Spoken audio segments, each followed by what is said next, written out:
Neudorf, le plaisir du jardinage responsable.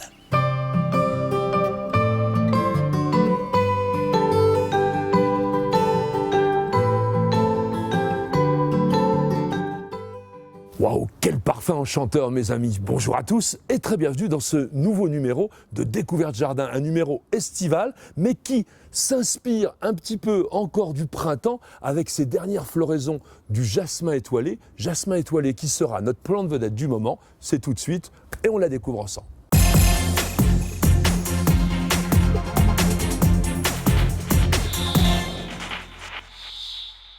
Le jasmin étoilé est également appelé faux jasmin parce qu'il ne fait pas partie de la même famille. Le vrai jasmin, le jasminum, est un proche parent des saules, il fait partie des oléacées, tandis que le Trachelospermum jasminoides lui serait plutôt cousin des lauriers roses. C'est une apocinacée, alors ça vient d'un pays assez lointain puisqu'on est de l'Inde au Japon où on rencontre l'ensemble de tous les Trachelospermum, une vingtaine d'espèces environ. Alors, celui que l'on cultive dans nos jardins, très longtemps, on a pensé qu'il était aussi frileux que le vrai jasmin. Eh bien, je peux vous garantir que c'est pas vrai du tout, parce que dans notre jardin d'Île-de-France, il a subi plusieurs années, moins 12, moins 13, moins 14 degrés, sans aucun problème, ou presque. Et je dis ou presque parce que, à ce moment-là, sous l'action du froid, le feuillage commence à rougir, devient carrément cuivré.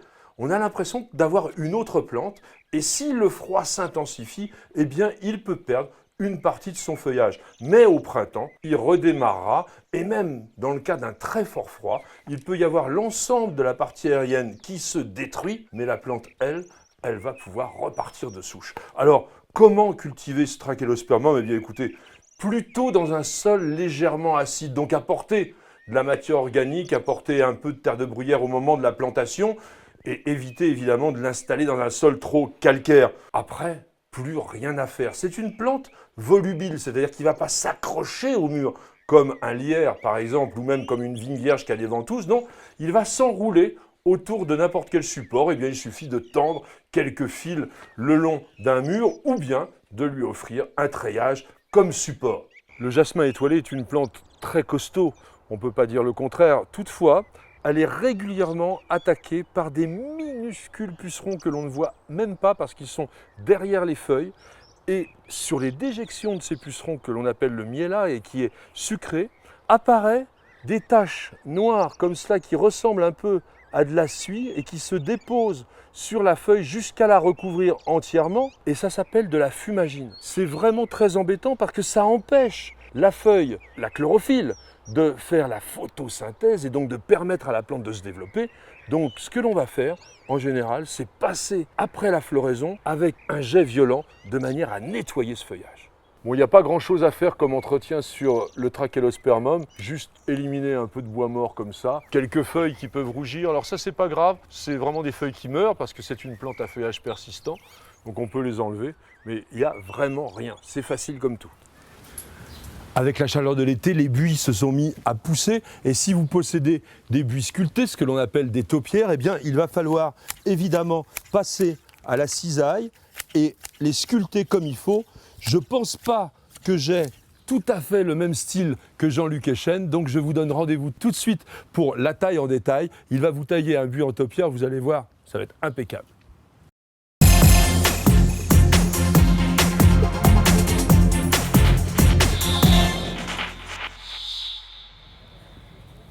Le buis, c'est un bel arbuste forestier qui peut monter jusqu'à 4 à 5 mètres de haut. Il supporte très bien la taille et vous allez voir comment on en fait des taupières. Nous sommes en pleine période de végétation. Aujourd'hui, je vais tailler des jeunes pousses, toutes tendres, toutes frêles, et je vais avoir besoin d'un outil qui soit parfaitement affûté et surtout très bien nettoyé, désinfecté. Et pour ce faire, je vais utiliser une solution alcoolique désincrustante et désinfectante. J'asperge les lames. Je vais laisser agir quelques minutes et à l'aide d'un chiffon, je vais nettoyer la sève qui sera incrustée de ma précédente taille. L'intérêt de la solution alcoolique, c'est que ça va aussi désinfecter et empêcher la propagation des maladies d'une plante à l'autre.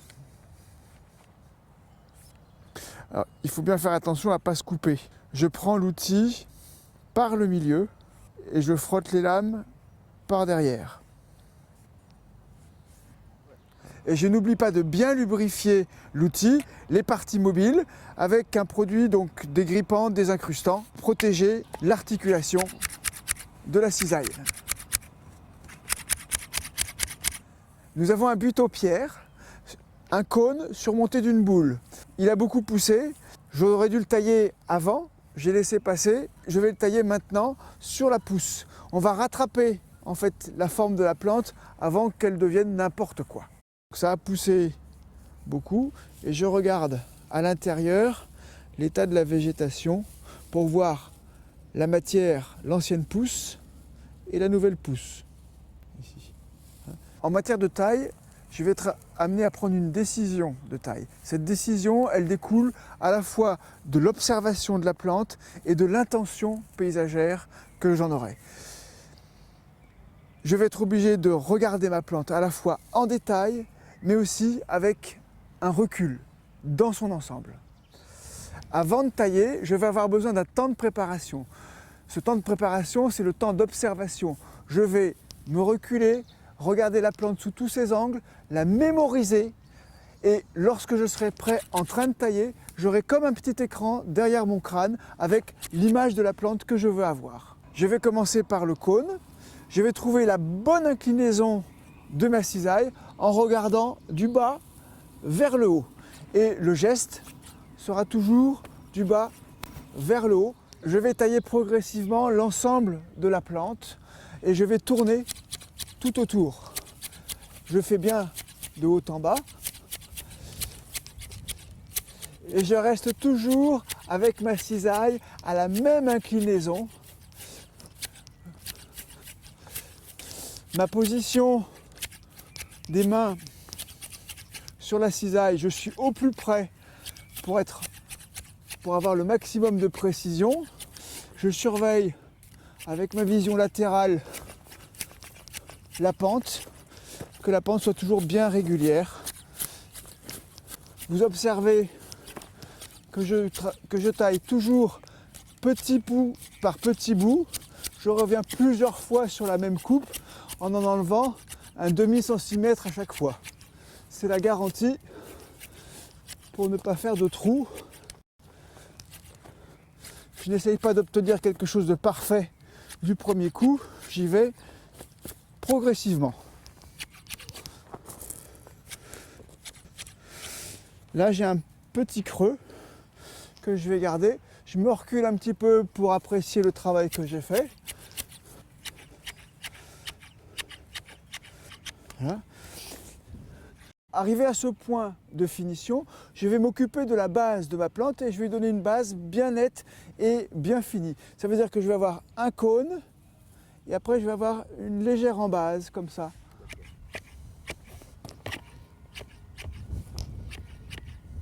Voilà.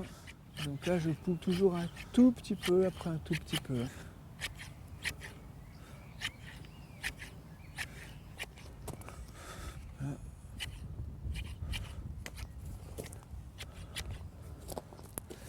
Voilà, donc là je détourne tout le bord du pot et là maintenant je reprends au fur et à mesure ici toujours à les petites coupes et je vais faire mes finitions tout doucement. Je regarde et là j'apprécie toujours l'incidence et je regarde que ce soit bien droit. Hop. Je vais chasser les courbes. Je vais faire la finition de pointe là-haut et je regarde. Et là, je fais très attention à mes coups de cisaille. Et maintenant, je vais prendre mon ciseau de jardinier pour faire les finitions sur les coupes qui ont échappé à la cisaille. Et donc sur la repousse, je ne veux pas avoir un poil qui dépasse, donc je vais arrêter toutes les extrémités. Je regarde aussi les pentes comme ça. Et je regarde que mes pentes soient toutes bien régulières. Je tourne tout autour et je finis mes finitions. Maintenant que j'ai fini mon cône, je prends ma cisaille et je vais passer à la taille de la boule. Mais ça, c'est une autre technique. Nous verrons ça dans une autre taille en détail. Les orties font partie de ce que l'on appelle aujourd'hui les herbes sauvages indésirables, ou ce que l'on disait jadis des mauvaises herbes. Mais pour certains jardiniers, c'est quasiment une manne, un produit extraordinaire que l'on peut utiliser en le faisant macérer. Eh bien, ce sera l'objet de notre rubrique jardinage au naturel. C'est tout de suite et vous allez découvrir, il y a beaucoup de vertus.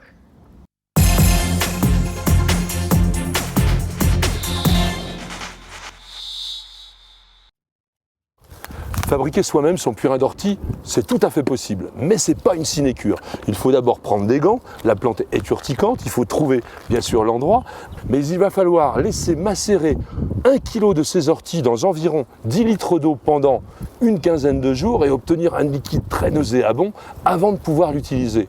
Alors pour vous, j'ai une solution, ça s'appelle tout simplement du purin d'ortie, mais c'est quasiment prêt à l'emploi, c'est dans le commerce et on le voit tout de suite. La marque allemande de produits de biocontrôle et de soins du jardin à base de substances naturelles Neudorf a créé ce purin d'ortie. C'est un concentré. Il s'agit tout simplement de feuilles d'ortie qui ont macéré dans de l'eau et ensuite le produit a été filtré. Mais tel qu'il est là, il est inutilisable parce qu'il est trop puissant. On va donc le déconcentrer. Il y a deux manières d'utiliser le purin d'ortie. Soit en pulvérisation, en application foliaire parce que le produit peut être absorbé par les feuilles. Dans ces cas-là, on va le diluer à la dose d'un demi-litre pour 10 litres d'eau, soit en application en arrosage, par exemple pour les arbres, les arbustes, un peu tout ce qui est volumineux, eh bien on va mettre l'ensemble de ce litre de produit dans 10 litres d'eau et on arrosera à la dose de 1 litre par mètre carré.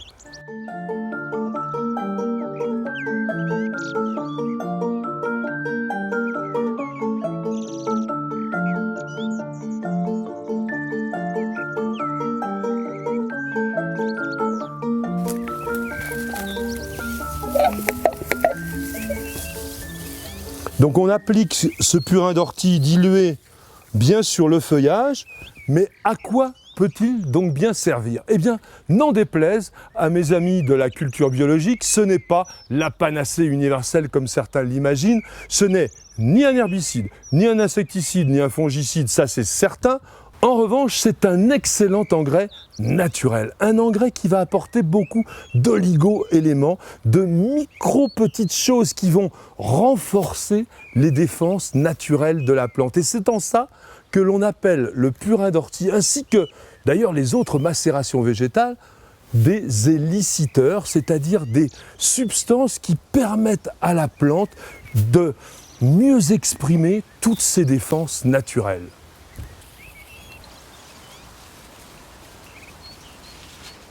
Si l'ortie reste bien sûr la reine des macérations végétales, d'autres plantes peuvent être utilisées, et notamment la prêle, Echisetum arvincé, une plante aussi comme l'ortie un petit peu sauvage et surtout très embêtante dans un jardin, qu'on va se faire un plaisir d'arracher régulièrement. Et cette plante est extrêmement riche en silice. Elle va donc permettre aux plantes d'avoir encore plus de résistance contre les maladies, mais c'est un peu compliqué parce que pour obtenir un bon purin de prêle, il faut non seulement le faire macérer un petit peu, mais surtout le faire bouillir pendant 30 minutes. Alors tant qu'à faire, mieux vaut utiliser les produits du commerce. Qu'il s'agisse du purin d'ortie tout simple ou de la macération des deux espèces, ces produits s'utilisent sur toutes les cultures et à la même dose. Rien ne vous empêche bien sûr, si vous le souhaitez, d'utiliser les plantes naturelles pour faire vos propres purins, mais ça, c'est un petit peu plus compliqué et c'est une autre histoire.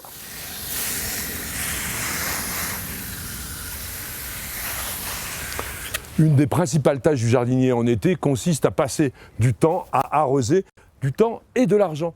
L'eau coûte très très cher. Alors je vous propose de découvrir un moyen d'économiser cette eau de manière très naturelle. Ça s'appelle tout simplement le paillage et c'est maintenant, c'est la rubrique Conseil du jardinier.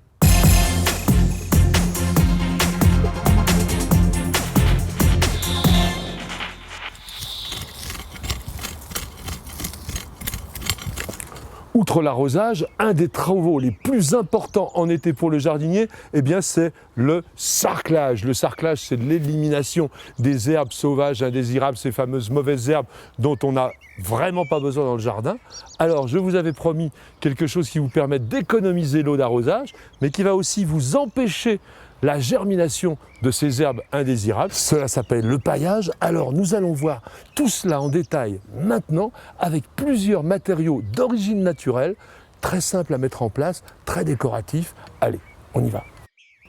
Pour un jardinier amateur, le paillis le plus économique, bien évidemment, c'est son propre compost. Malheureusement, ce compost est rarement indemne de mauvaises herbes. Alors je préfère de très très loin utiliser des écorces de pin qui vont avoir comme particularité d'être utilisables très longtemps parce que ça ne se décompose pas très rapidement. Donc on va en disposer ici un lit environ 5 cm d'épaisseur, surtout pas plus, parce que sinon ça gênerait là les cultures tout autant que les mauvaises herbes. Les écorces de pin se présentent dans des calibrages assez variés avec deux éléments différents. On a l'écorce proprement dite, donc qui est ce qu'on appelle du subère, comme du liège. C'est dur, c'est vraiment long à se décomposer et c'est ça qui va vraiment gêner les mauvaises herbes.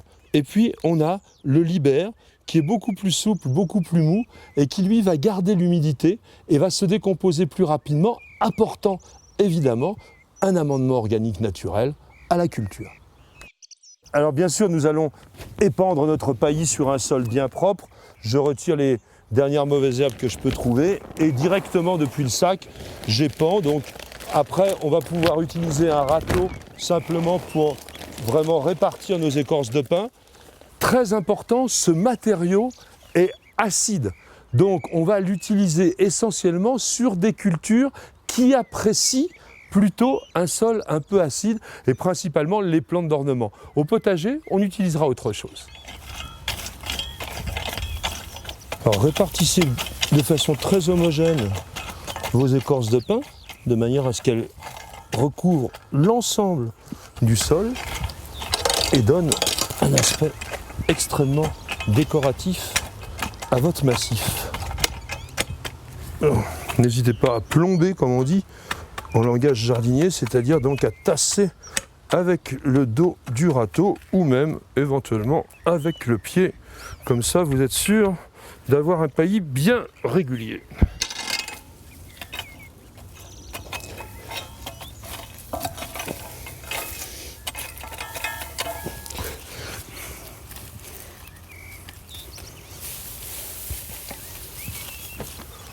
Pour le potager, c'est-à-dire donc comme ici les tomates, et toutes les petites plantes un peu fragiles, j'ai choisi comme paillage la cosse de sarrasin. Alors, qu'est-ce que le sarrasin?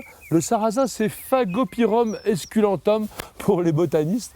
On connaît plutôt cette plante aussi sous le nom de blé noir. Alors, autour de la graine, il y a cette petite cosse très très fine qui va pouvoir conserver très très bien l'humidité. Donc, en mettant 5 cm, même jusque 3 cm, ça suffit, tout autour de nos plantes, eh bien on va constituer une sorte de petite couche épaisse organique qui va faire vraiment un rempart à la germination des mauvaises herbes et surtout qui va s'imprégner d'humidité et conserver une température constante autour de la plante.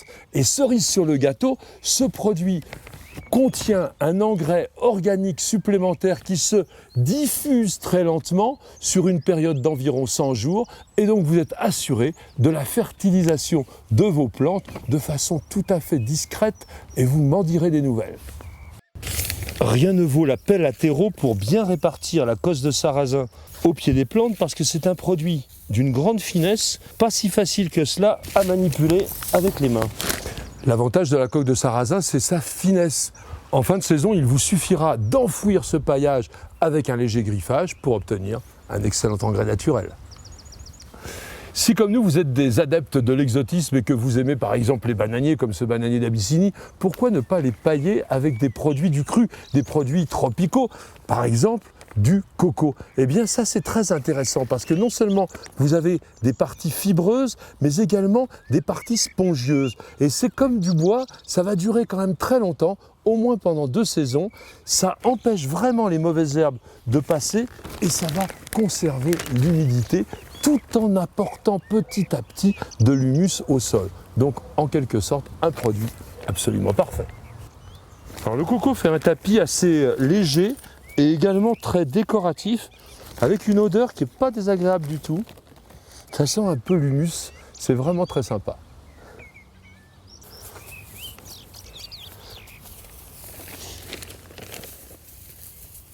Certains paillages ajoutent à leur qualité agronomique une dimension décorative. C'est le cas, par exemple, de ces plaquettes d'aulne, l'aulne Alnus glutinosa, un arbre de nos régions, dont on récolte à la fois le libère et le subère, c'est-à-dire donc l'écorce et ce qu'il y a dessous, pour pouvoir faire un paillis extrêmement agréable au regard, avec sa couleur blonde, et dont les plaquettes de forme et de dimensions très différentes, dont parfois quelques petites miettes vont se décomposer assez rapidement, mais laisser en permanence des éléments solides qui vont vous permettre pendant au moins 2 saisons d'être tranquille. Voilà donc un bon paillis qui termine notre rubrique d'aujourd'hui, mais il faut le savoir, beaucoup d'autres matières. Nous aurons certainement l'occasion d'y revenir en détail un de ces jours.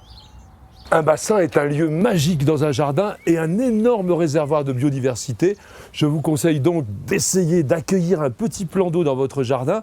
Et pour cela, rien ne vaut les bons conseils d'un paysagiste. Nous allons donc retrouver Pierre-Alexandre Risser à Jardin, dans un endroit absolument merveilleux, posé sur l'eau, qu'il a créé. C'est la rubrique Création paysagiste.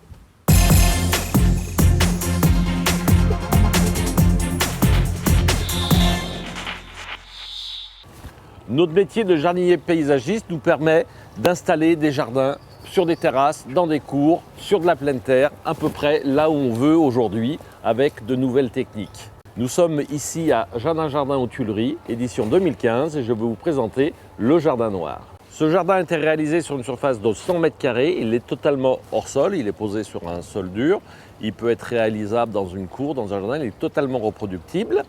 Nous avons mis une dizaine de jours, entre 5 à 6 personnes, pour pouvoir le réaliser et je vous invite à le regarder. Ce jardin est un bassin, c'est un bassin de 90 m² sur lequel sont posées 3 îles. Sur ces îles, vous avez des arbres caducs qui sont très graphiques, qui sont les érables du Japon, les cornus, le Cornus controversa variegata, les parossias. Ces arbres ont été taillés, ont été éclaircis, ont eu des tailles d'éclaircies de façon à laisser passer le regard. Et quand on pénètre dans ce jardin, l'œil a tellement d'informations, il est tellement perturbé par tout un tas de choses, c'est-à-dire la vision à travers les branches, l'ensemble des végétaux de la prairie fleurie, l'ensemble des couleurs, et l'œil part très loin. Pourquoi? Parce que sur la moitié du périmètre du jardin, nous avons installé des miroirs de 3 mètres de hauteur qui reflètent le jardin à l'infini. L'idée générale de ce jardin, c'est une idée de sérénité, c'est un jardin optimiste. Et ce que l'on souhaite, c'est que quand le citadin pénètre dans ce jardin, il oublie tout, il oublie son quotidien. C'est comme s'il franchissait la porte d'une chambre, d'un cocon, et tout d'un coup, il se retrouve lui-même au milieu de la nature. La prairie fleurie de ce jardin était composée de plantes vivaces qui peuvent toutes vivre ensemble, c'est-à-dire que tout ce que vous voyez ici est reproductible. Alors bien entendu, sur un jardin éphémère de 5 jours, nous avons densifié au maximum les plantations pour avoir un effet immédiat. Dans votre jardin, vous planterez avec une densité beaucoup plus faible et il faudra, pour avoir ce résultat-là, attendre 2 à 3 années. Nous avons choisi des couleurs pourpre, sombre, les feuillages de Simicifuga, des carex, les astibes avec cette floraison presque framboise écrasée. Pourquoi? Parce que ces tons apaisent l'âme. Ce sont des tons qui sont doux à regarder au regard, pas du tout agressifs. Et aujourd'hui, on peut dire qu'une des tendances du jardin, c'est justement d'utiliser ce type de coloris et qui généralement vont très bien avec les tons qu'on retrouve aujourd'hui dans les décorations d'intérieur. Nous avons réalisé ce bassin avec une structure bois et bien entendu, nous avons créé une étanchéité avec une bâche à bassin qui recouvre l'ensemble du jardin. Nous avons ensuite posé nos îles toujours avec une structure bois que nous avons habillée aussi avec une bâche, avec un tuyau pour évacuer les eaux d'arrosage ou les eaux de pluie.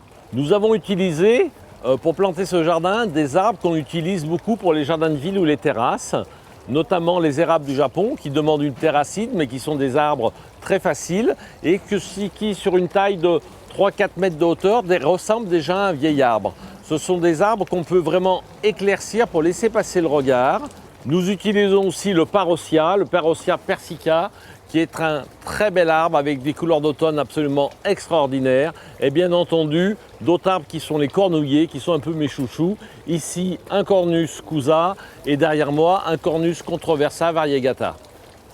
Pourquoi le jardin noir? Parce que le noir est une couleur qui se marie très bien avec le jardin, très bien avec la végétation.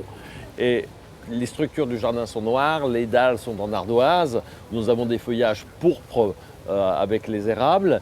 Et aussi parce que depuis un certain nombre d'années maintenant, nous travaillons beaucoup avec les feuillages pourpres, pourpres qui vont du violet foncé au presque noir, avec des dégradés de bleu, de blanc, de mauve. Ce sont vraiment les couleurs que l'on utilise aujourd'hui parce que c'est des couleurs qui sont douces et qui font du bien à l'âme. Alors ici, nous avons des Simicifuga, c'est cette plante qui est là, qui aura par la suite une floraison blanche. Nous avons bien entendu différentes variétés de chair, nous avons des carex à feuillage bronze et nous avons la plante la plus noire de noir, l'Ophiopogon ici, qui s'appelle nigra, Ophiopogon nigra, qui est une plante avec un feuillage complètement extraordinaire. Le jardin est devenu la pièce supplémentaire, la pièce à vivre pour le citadin, et pour vivre heureux en ville, vivez au jardin.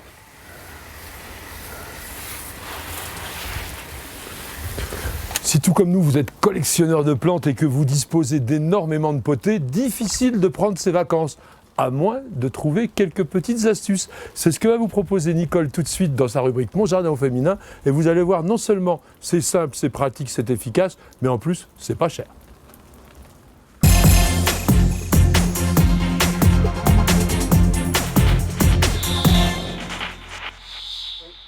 L'été, chacun veut s'évader pour quelques jours de vacances. Et c'est bien naturel. Mais comment abandonner les plantes en pot qui décorent la maison, le balcon ou bien la terrasse, sans risque de les retrouver mortes de soif? J'ai découvert une solution simple, pratique et efficace. Elle s'appelle Aquasolo. Je vous propose de découvrir ensemble les détails de cet astucieux système. L'élément principal du système Aquasolo est un cône en céramique microporeuse. Il en existe 5 modèles repérables par la couleur de leur collier de serrage. Ils se distinguent par la quantité d'eau qu'ils diffusent. Aquasolo orange est destiné à des pots de moins de 25 cm de diamètre. Le vert convient aux contenants de 30 à 40 cm. Le jaune a des modèles plus grands allant jusqu'à 60 cm et le rouge s'utilise sur les bacs de plus de 65 cm. Il existe enfin un Aquasolo violet pour les jardinières, chaque élément s'espaçant de 40 cm. Le cône à Aquasolo est destiné à être vissé sur une bouteille d'eau minérale standard. Il est muni de 3 diamètres de filetage qui permettent de le raccorder à toutes les bouteilles du commerce ayant une contenance d'un demi-litre à 5 litres. Pour l'utilisation, rien de plus simple. Vissez le cône sur la bouteille préalablement remplie, puis arrosez copieusement la plante pour que la terre soit bien humide. Plantez verticalement Aquasolo dans le pot jusqu'à la base de l'embout en plastique coloré. Utilisez un plantoir pour plus de facilité et surtout pour éviter d'endommager la céramique du cône. Il suffit maintenant de percer le fond de la bouteille avec une grosse aiguille pour que la pression de l'air rende le système opérationnel. Selon la couleur du cône, le type de plante, les dimensions du contenant et le volume de la bouteille, vous disposez d'1 à 3 semaines d'autonomie, voire plus. Le système Aquasolo est une invention et une fabrication française. Il est tout à fait réutilisable. Il suffit, après usage, de tremper le cône dans de l'eau vinaigrée, de le brosser délicatement, puis de le rincer. Il redevient alors opérationnel. Et voilà, mes plantes associées à leur Aquasolo sont désormais parées pour supporter mes quelques jours de vacances. Et comme je n'avais pas assez de bouteilles individuelles, j'ai aussi installé le kit d'arrosage en réseau, tout aussi efficace et beaucoup plus discret. Le mois de juillet fleure bon la lavande et je vous conseille, si vous êtes en vacances, de faire un petit tour par le plateau de Valençol. Vous y verrez des champs merveilleux de couleurs bleutées avec des millions d'abeilles. Et c'est l'occasion aussi d'accueillir cette lavande dans votre propre jardin. Et pour cela, Pierre-Adrien Lagneau va vous donner tous ses bons conseils. C'est la plante coup de cœur et c'est maintenant.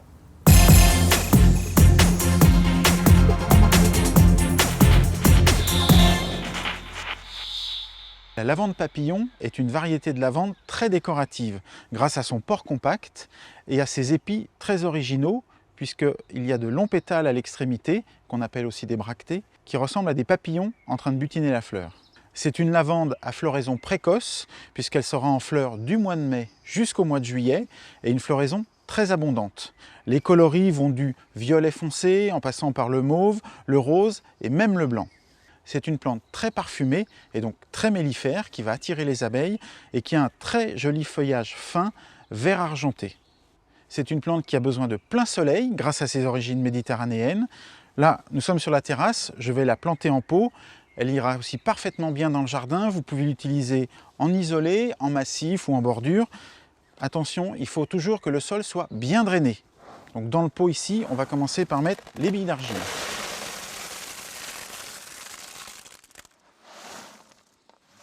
Contrairement aux autres lavandes, celle-ci aime les terres légèrement acides. Donc n'hésitez pas à rajouter de la terre de bruyère dans votre sol si vous la plantez en pleine terre.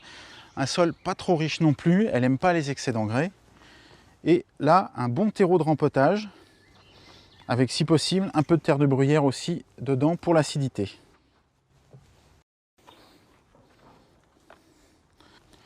Alors toutes les lavandes demandent très peu d'eau. Elles ont des racines très fines, qui pourrissent très facilement, d'où l'intérêt du bon drainage.